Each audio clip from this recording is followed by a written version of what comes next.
Hey, I'm Kat Von D, and right now I'm going to show you another neat way of approaching a look using my Spellbinding Eyeshadow book. Okay, so the first look, it's this sculpted eyeshadow wing.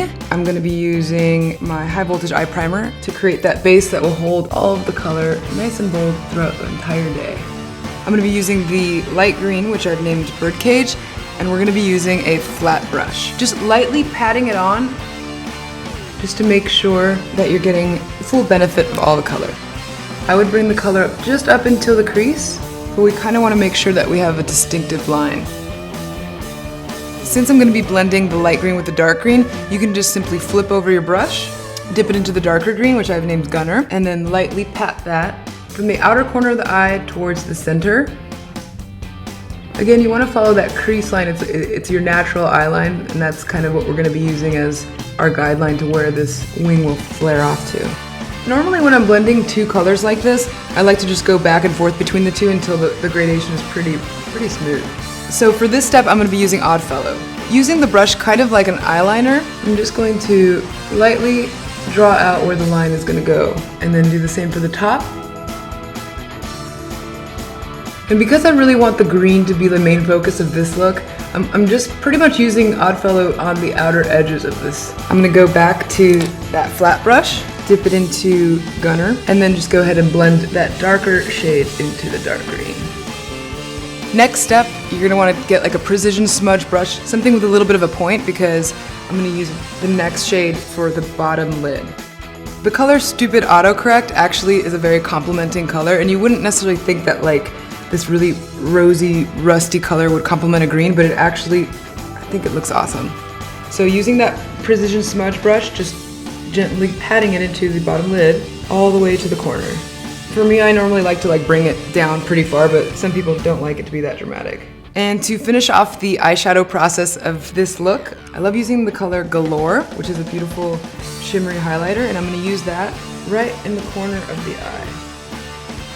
Since the general shape of this look already kind of gives you that eyeliner look, you don't really need a lot of it for me. I'm just going to add a little bit of definition, just a really tiny defined line towards the outside, like so. And then last but not least, mascara.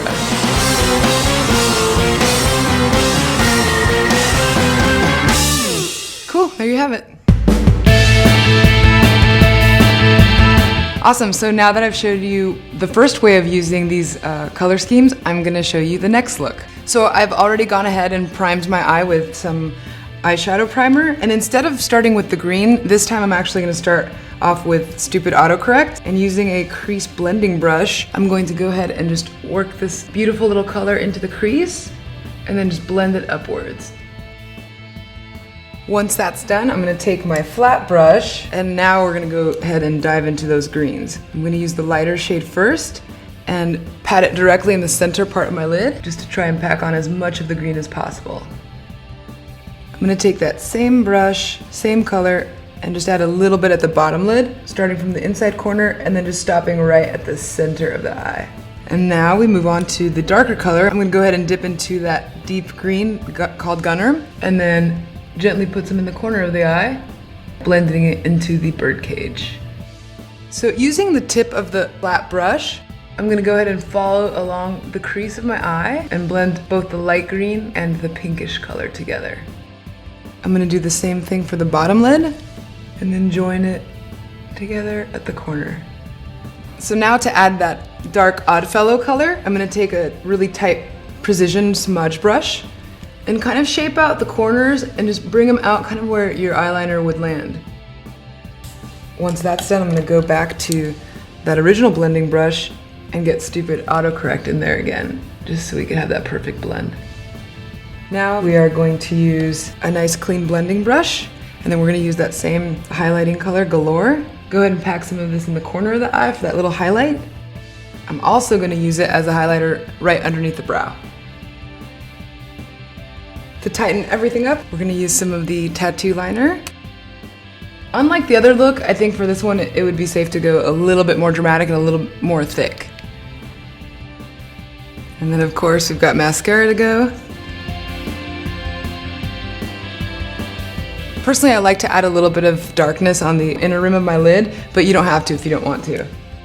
I did like using this kind of a fuchsia lip to go along with both of the looks, but you can play around and do maybe a lighter nude looking lip.